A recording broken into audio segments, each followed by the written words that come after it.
Hi everybody, this week we have three interesting webinars lined up for you. First one is on the topic real estate versus equities.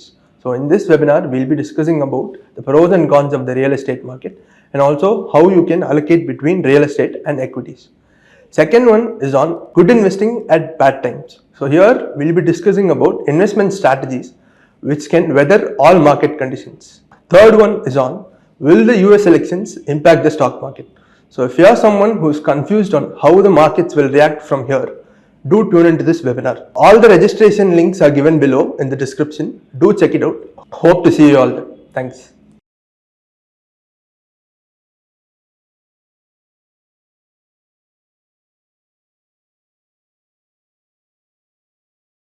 Asian பெயிண்ட்ஸுக்கு என்ன ஆச்சு? ரெண்டாவது காலாண்டு result வருது.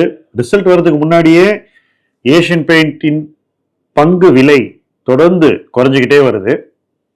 Result வீக்கெண்ட்ல வருது. திங்கட்கிழமை இன்னைக்கு 8% வீழ்ச்சியை இந்த பங்கு சந்திக்கிறது. ஏஷியன் பெயிண்ட்ஸ் அப்படிங்கிற பெயர் இன்னைக்கு எல்லாரையும் போய் சென்றடைந்த ஒரு பெயர். கோவிடுக்கு முன்னாடி வெறும் 2 லட்சம் பங்குதாரர்கள் தான் இருந்தாங்க. அது மாறி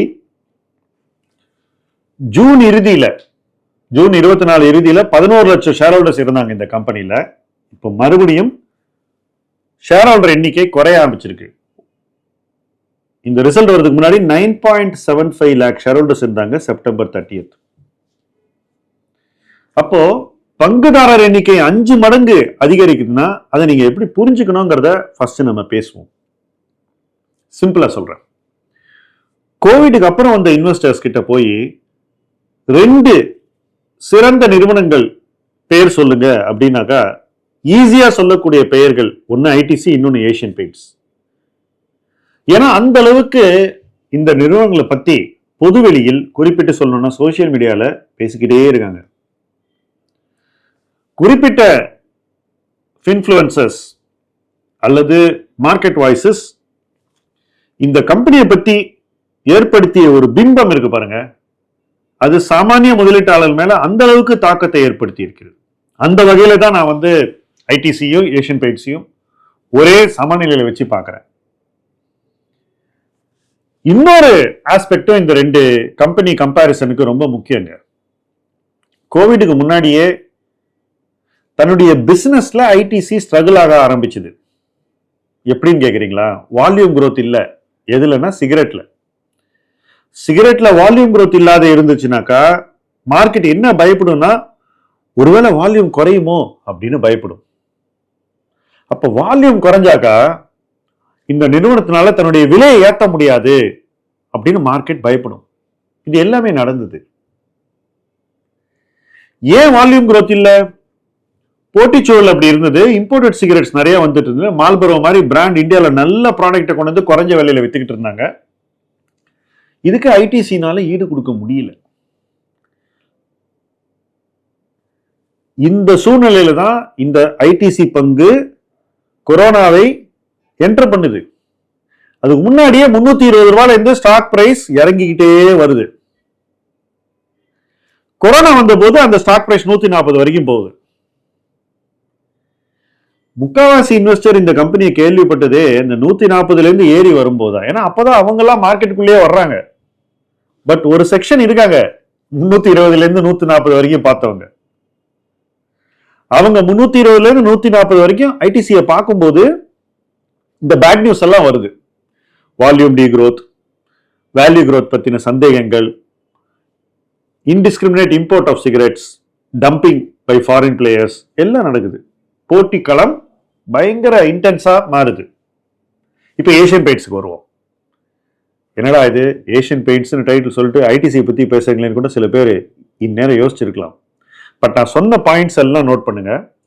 volume de growth, value de growth, intense competition, அதனால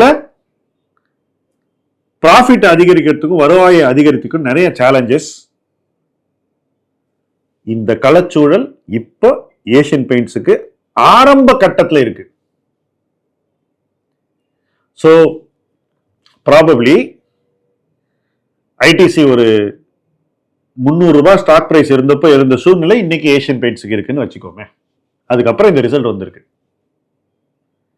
இப்ப இந்த நிலைமையிலிருந்து எப்படி ஐடிசி மீண்டு வந்ததோ ஏஷியன் பெயிண்ட்ஸும் மீண்டும் வருமா அப்படின்னு கேட்டீங்கன்னா உறுதியா வரும்.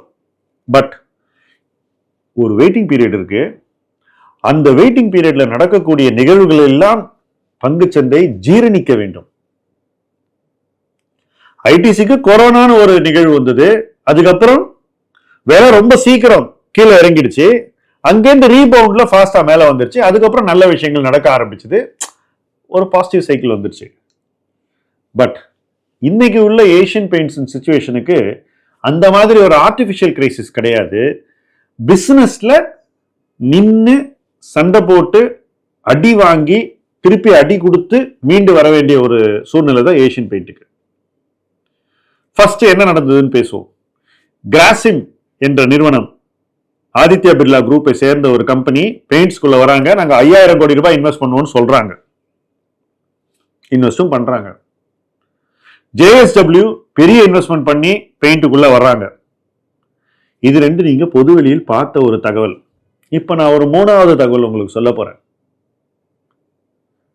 ஒரு முக்கியமான குரூப் சமீபத்துல சிமெண்ட்டுக்குள்ள என்டர் ஆச்சு. சிமெண்ட்டுக்குள்ள என்டர் ஆன உடனே கிடு கெப்பாசிட்டியை பில்டு பண்ணி சிமெண்ட்ல பில்டிங் மெட்டீரியல்ல ஒரு பெரிய பிளேயரா, நேஷனல் பிளேயரா கிட்டத்தட்ட 2 வருஷத்துல உருவாகிட்டாங்க. அந்த குரூப்பும் இப்போ பெயிண்ட்டுக்குள்ள வர போறாங்க. பை நோ கெஸ் பண்ணிருப்பீங்க. Yes, you're right. Adani group is entering paints. இது தவிர இங்க இருக்கக்கூடிய ஒரு கம்பெனி பிரீமியம் செக்மெண்ட்ல நம்பர் 1 இருந்த ஆக்ஸோனோபிள் என்ற நிறுவனம், டியூலக்ஸ் என்ற பிராண்டுக்கு சொந்தக்காரர்கள், மல்டிநேஷனல் கம்பெனி, இந்தியன் ஆபரேஷன்ஸை வித்துட்டு போறாங்க வித் த பிராண்ட். இப்போ நான் சொன்ன ப்ரீவியஸ் தகவலுக்கும் இந்த தகவலுக்கும் நீங்க கரெக்ட் பண்ணுங்க. சோ ஆக்ஸோனோபிளை வாங்குறதுக்கு ஒரு போட்டி ஆரம்பிக்க போகுது. JSW, பிர்லா, பெர்ஜர், அதானி 4 பேரும் பிட் பண்ணுவாங்கன்னு நான் எதிர்பார்க்கிறேன். சோ இந்த 4 பேரும் பிட் பண்ணி ஒரு கடும் போட்டி இருந்துச்சுன்னா இதுல ஏஷியன் பெயிண்ட்ஸ் எங்க இருக்குன்ற ஒரு கேள்வி நிச்சயமா எழுப்பப்படும். என்ன பொறுத்த வரைக்கும் ஏஷியன் பெயிண்ட்ஸ் இதுக்கு பிட் பண்ணியே ஆகணும். ஏன்னாக்கா இந்த பிராண்ட் அவங்க கையில இருந்தா அவங்க மார்க்கெட்டை, அதுவும் பிரீமியம் மார்க்கெட்டை இன்னும் பெட்டரா கண்ட்ரோல் பண்ண முடியும் நான் நினைக்கிறேன். வேற இந்த 4 பேர் கையில யாராவது ஒருத்தர்கிட்ட போயிடுச்சுன்னா அவங்க அந்த பிராண்டை யூஸ் பண்ணி மேலும் ஏஷியன் பெயிண்ட்டுக்கு நிறைய சிரமங்களை ஏற்படுத்த முடியும். சந்தையில, விலையில, வால்யூம்ல. அப்ப என்ன ஆகும்? நிறுவனத்தை பத்தின கான்பிடன்ஸ் இன்வெஸ்டர் மைண்ட்ல குறைய ஆரம்பிச்சிடும். அப்போ பி ரேஷியோவை டக்குன்னு குறைச்சிருவாங்க. அதுக்காக இந்த நிறுவனம் வளர போறது இல்ல, ப்ராஃபிட் பண்ண போறது இல்ல, டிவிடெண்ட் கொடுக்க போறது இல்ல அப்படின்னு நான் சொல்ல. கொஞ்ச நாளைக்கு பிளாட்டா இருக்கலாம், ஒரு சின்ன டிப் இருக்கலாம், அவ்வளவுதான் நடக்கும் பிசினஸ் பர்ஃபார்மன்ஸ்ல. பட் ஷேர் பிரைஸ்லயும் பி ரேஷியோலையும் அந்த தாக்கம் பெரிதாக ஏற்படும் என்பதில் எனக்கு எந்த ஐயமும் இல்லை. இப்ப 140 ரூபாய்க்கு ஐடிசி வந்த போது என்ன பி ரேஷியோ இருக்குன்னு யாராவது யோசிச்சீங்களா? சிங்கிள் டிஜிட் வந்தது. இது எப்படி நடந்தது? யாரும் யோசிக்கிறது இல்லை. அதுக்கு முன்னாடியே பி ரேஷியோ எவ்வளவு இருந்தது? 20க்குள்ளதான் இருந்தது.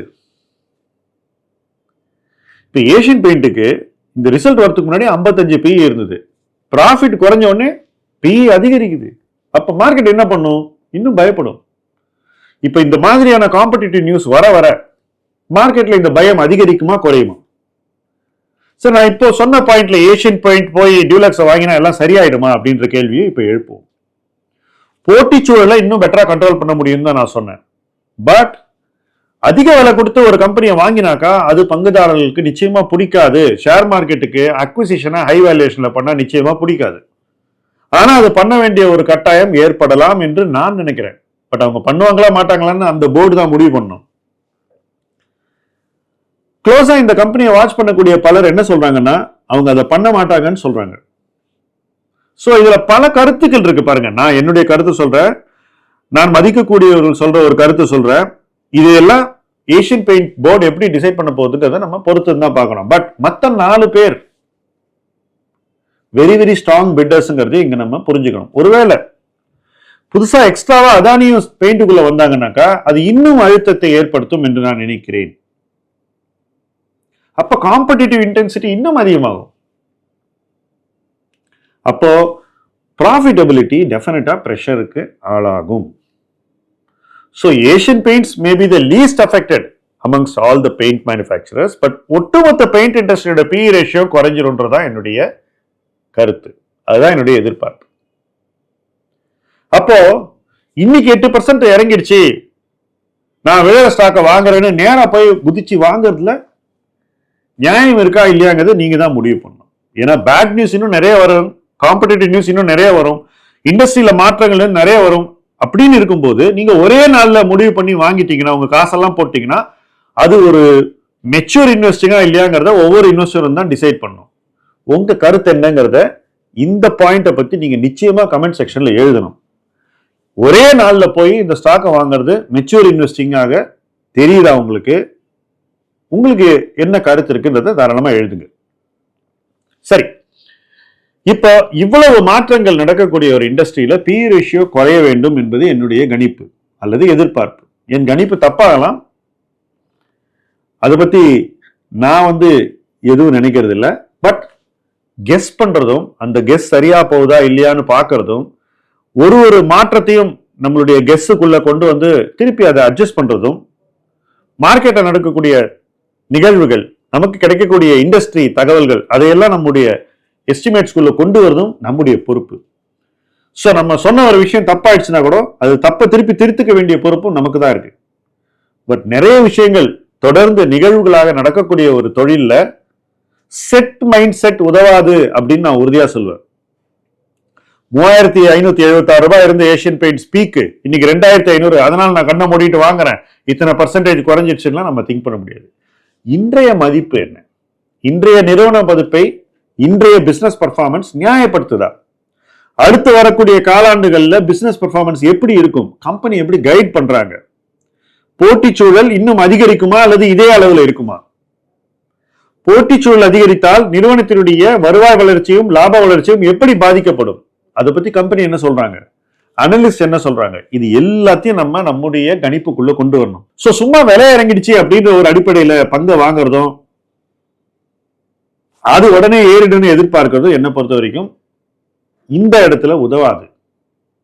மிகச்சிறந்த நிறுவனங்களையும் எப்படி கையாள வேண்டும், அவங்களுடைய கஷ்ட காலங்கள்ல நாம எப்படி அந்த நிறுவனத்துடைய எதிர்காலத்தை புரிந்து கொள்ள வேண்டும், அந்த புரிதலின் அடிப்படையில் எப்படி நாம் அந்த பங்குகளை வாங்க வேண்டும், அதுதான் இன்னைக்கு இருக்கக்கூடிய பிகெஸ்ட் சேலஞ்ச். இந்த சேலஞ்ச் ஈஸி இல்லை. இந்த சேலஞ்சை எப்படி எதிர்கொள்ளலாம்னு ஒவ்வொருத்தருக்கும் ஒரு கருத்து இருக்கும். உங்களுடைய கருத்துக்களை நீங்க தாராளமா கமெண்ட் செக்ஷன்ல போடலாம். என்னை பொறுத்த வரைக்கும் இது பொறுமையாக கையாளப்பட வேண்டிய ஒரு முதலீட்டு வாய்ப்பு. அவசரப்படுவதில் எந்த விதமான லாபமும் இல்லை. In fact the punishment will be more if you are in a Hari. So நிதானமா யோசிங்க, நல்லா யோசிச்சு உங்க முடிவெடுங்க. நிறுவன மதிப்பை சரியாக கணித்து முதலீடு செய்யுங்கள். நிறுவன மதிப்பு பற்றி எந்த அளவீடும் இல்லாமல் சும்மா விலை இறங்கிடுச்சு, ஷேர் பிரைஸ் குறைஞ்சிருக்குன்னு வாங்குறது சரியல்ல. ஏன்னா ப்ராஃபிட் குறையுது. ப்ராஃபிட் குறையும் போது ஷேர் பிரைஸ் குறைய வேண்டும். ப்ராஃபிட் குறையும் போது ஷேர் பிரைஸ் எவ்வளவு குறையும், எவ்வளவு குறைஞ்சா அதை நியாயப்படுத்தலாம், அல்லது அதை விட இன்னும் குறைஞ்சாக்கா எப்போ அட்ராக்டிவ் ஆகும், நீங்க கரெக்டா செட் பண்ணிக்கிட்டு புரிஞ்சுக்கிட்டு அதுக்கப்புறம் தான் இன்வெஸ்ட் பண்ண முடியும். அதுதான் இதுல சேலஞ்ச். ஸோ பிளைண்டா இறங்குது வாங்குறேன் அப்படின்ற அந்த எடுத்தோம் கவுந்தோம் மெத்தடாலஜி டெஃபினட்டா இந்த இடத்துல ஒர்க் ஆகாதுங்கிறத நான் இங்க திரும்ப திரும்ப சொல்றேன். பட் உறுதியா சொல்றேன், ஏஷியன் பெயிண்ட்ஸ் ஒரு இண்டஸ்ட்ரி லீடர்.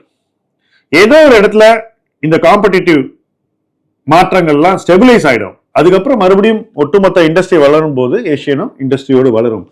பட் அவங்க மார்க்கெட் ஷேருக்காக அடிதடி பண்ணும்போது அந்த அடிதடியில இடைப்பட்ட காலத்துல ஏஷியன் பெயிண்ட் நிச்சயமாக பாதிக்கப்படும். ஆனால் ஏஷியன் பெயிண்ட்டுக்கு வரும் பாதிப்பு மற்ற பிளேயர்ஸுக்கு கிடைக்கக்கூடிய பாதிப்பை விட குறைவா இருக்கு அப்படிங்கிறதா நீங்க கலை யதார்த்தம். So the least affected paint manufacturer Asian paint. But the highest valuation இருக்கக்கூடிய ஒரு கம்பெனியாகவும் ஏஷியன் பெயிண்ட் இருக்கு. இந்த வேல்யூவேஷன் எங்க கொண்டு போய் நிறுத்தணும் அப்படின்னு நாம தான் முடிவு பண்ணணும். யோசிச்சு நிதானமா எல்லா ஃபேக்டர்ஸையும் மனதில் கொண்டு புதிதாக ஒரு வேல்யூவேஷன் எஸ்டிமேட்டை நம்ம கொண்டு வந்து அந்த வேல்யூவேஷன் வரும்போது முதலீடு செய்ய வேண்டும் என்பதுதான் என்னுடைய கருத்து. தொடர்ந்து இணைந்து பயணிப்போம். முதலீட்டு களம் உங்கள் களம். நன்றி.